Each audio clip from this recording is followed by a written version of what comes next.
Hi friends, welcome back to our channel. ఇవాళ simple and tasty recipe వచ్చేసి ఒక మంచి స్వీట్ రెసిపీ. ఇది నోట్లో వేసుకుంటే వెన్నలాగా కరిగిపోతుందండి.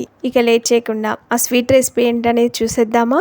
ముందుగా స్వీట్ రెసిపీ కోసం స్టవ్ పైన ఒక బాండి పెట్టుకొని అందులో 1/2 కప్పు వరకు రవ్వ వేసుకోవాలి. అలాగే ఒక 1/2 కప్పు వరకు నూనె పోసుకోవాలి. రవ్వలో వేసుకున్న తర్వాత ఒకసారి బాగా కలుపుకోవాలి. మీకు ఒకవేళ నూనె వేసుకోవడం ఇష్టం లేకపోతే నెయ్యి అయినా వేసుకోవచ్చు.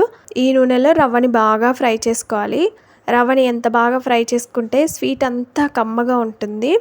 ఇంకొక పక్కన వేరొక గిన్నెలోకి మనం ఏ కప్తోనైతే రవ్వ తీసుకున్నామో అదే కప్తో 1 కప్పు వరకు బెల్లం తురుము వేసుకోవాలి. బెల్లం తురుము వేసిన తర్వాత ఇందులో నీళ్లు పోసుకోవాలి. 1 కప్పు బెల్లానికి 3 కప్పుల వరకు అయితే నీళ్లు పడతాయి. 3 కప్పుల నీళ్లు పోసిన తర్వాత ఒకసారి బాగా కలుపుకొని బెల్లం మొత్తం కరిగించుకోవాలి. ఇంకో పక్కన మనం రవ్వని నూనెలో వేయించుకుని కదా మధ్య మధ్యలో కలుపుతూ ఉండాలి, లేదు అంటే రవ్వ మాడిపోతుంది. ఇలా కొద్దిసేపు వేయించుకున్న తర్వాత చూడండి కొంచెం కలర్ మారింది కదా రవ్వ. ఇలా కలర్ మారిన తర్వాత ఇందులో 2 స్పూన్ల వరకు కార్న్ఫ్లోర్ వేసుకోవాలి. కార్న్ఫ్లోర్ వేయడం ద్వారా స్వీట్ అనేది ఇంకా బాగా టేస్టీగా ఉంటుంది, చాలా బాగా వస్తుందండి. కార్న్ఫ్లోర్ వేసిన తర్వాత ఒకసారి బాగా కలుపుకోవాలి. కార్న్ఫ్లోర్ని కూడా ఆయిల్లో బాగా ఫ్రై చేసుకోవాలి. కొద్దిసేపు ఫ్రై చేసుకున్న తర్వాత ఇందులో ఇంకొక పక్కన బెల్లం నీళ్ళని మరిగించుకుంటుంది కదా, బెల్లం మొత్తం కరిగిపోయి నీళ్ళు మరగడం స్టార్ట్ అయిపోయింది. ఇప్పుడు ఈ బెల్లం నీళ్ళని వడగట్టుకొని ఈ రవ్వలో పోసుకోవాలి. ఫస్ట్ కొన్ని పోసి ఒకసారి బాగా కలుపుకోవాలి. బాగా కలుపుకున్న తర్వాత మిగతావన్నీ పోసుకోవాలి. ఫస్ట్ బెల్లం నీళ్ళు పోసిన తర్వాత రవ్వ కొంచెం గడ్డలు కట్టినట్లు అవుతుందండి. మనం స్పూన్తో మ్యాష్ చేసుకుంటూ బాగా కలుపుకున్నట్లయితే రవ్వ అనేది సాఫ్ట్గా కలిసిపోతుంది. ఈ విధంగా బాగా కలుపుకున్న తర్వాత ఇందులో 2 యాలకుల్ని మెత్తగా దంచి ఇందులో వేసుకోవాలి. యాలకులు అప్పటికప్పుడు దంచి వేస్తే ఆ స్వీట్ అనేది మరింత రుచిగా ఉంటుంది. ఒకసారి బాగా కలుపుకొని కొద్దిసేపు ఇలాగే ఉంచి ఉడికించుకోవాలి. ఈ రవ్వ అనేది ప్యాన్కి సపరేట్ అయ్యేంత వరకు బాగా ఉడికించుకోవాలి. చూడండి రవ్వ ఉడికి ఇలా కొంచెం దగ్గర పడిన తర్వాత మీరు ఏదైనా ఫుడ్ కలర్ వేసుకోవచ్చు కలర్ఫుల్గా రావడం కోసం. నేనైతే ఇక్కడ పసుపు కలిపిన నీళ్ళని అయితే పోసాను, ఎలాంటి ఫుడ్ కలర్ కూడా వేయలేదు. ఇలా పసుపు కలిసిన నీళ్లు పోసిన తర్వాత ఒకసారి బాగా కలుపుకోవాలి. పసుపు మన హెల్త్కి ఎంతో మంచిది కాబట్టి కొంచెం అయితే పోసాను. ఒకసారి బాగా కలుపుకోవాలి. చూడండి ఇది ప్యాన్కి సపరేట్ అవుతుంది కదా. మీరు కావాలనుకుంటే ఇందులో 1 స్పూన్ 2 స్పూన్ల వరకు నెయ్యి వేసుకోవచ్చు. నేనైతే ఒక 2 స్పూన్ల వరకు అయితే నెయ్యి వేసాను. నెయ్యి వేసి ఒకసారి బాగా కలుపుకోవాలి. ఒక చిన్న ప్లేట్ తీసుకొని దానికి కొంచెం నెయ్యిని అప్లై చేసుకోవాలి. నెయ్యి రాసి పెట్టుకున్న ప్లేట్లోకి మనం రెడీ చేసుకున్న హల్వాని మొత్తం ఇందులో వేసుకోవాలి.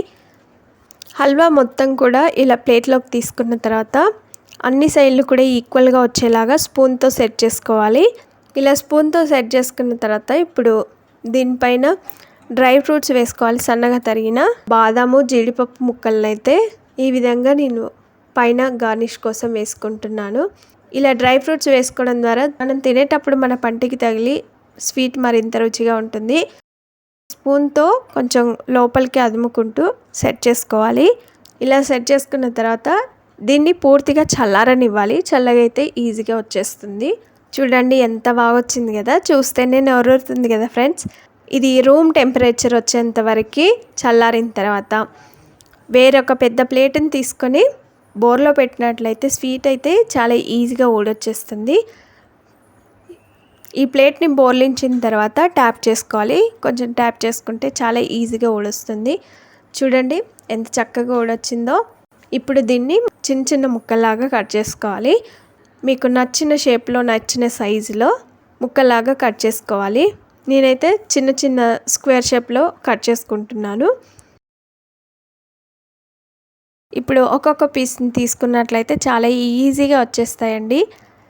మనం ఆల్రెడీ చాక్తో ఘాట్లు పెట్టుకొని కట్ చేసుకున్నాం కదా, మరలా ఒకసారి రివర్స్లో అనుకొని చాక్తో మళ్ళీ అదే ఘాట్ పైన కట్ చేసినట్లయితే ముక్క ఈజీగా వచ్చేస్తుంది.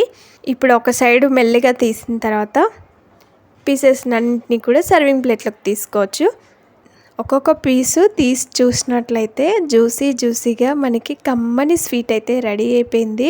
చూసారు కదా, అన్ని ముక్కల్ని ఈ విధంగా కట్ చేసుకొని ఒక సైడ్ తీసిన తర్వాత సర్వింగ్ ప్లేట్లోకి తీసుకొని సర్వ్ చేసుకుంటే అంతేనండి. నోట్లో వేసుకుంటే వెన్నలాగా కరిగిపోయి స్వీట్ అయితే రెడీ అయిపోయింది. చూసారు కదా ఎంత చక్కగా వచ్చిందో. మరి తప్పక ట్రై చేస్తారు కదా. మరిన్ని ఇలాంటి ఎన్నో వెరైటీ రెసిపీస్ కోసం మా ఛానల్ని సబ్స్క్రైబ్ చేసుకోండి. పక్కనే ఉన్న బెల్ సింబల్ని క్లిక్ చేయడం ద్వారా నేను పెట్టే మరెన్నో వెరైటీ రెసిపీస్ అనేది మీ మొబైల్కి నోటిఫికేషన్గా వస్తాయి. Thanks for watching. Bye bye.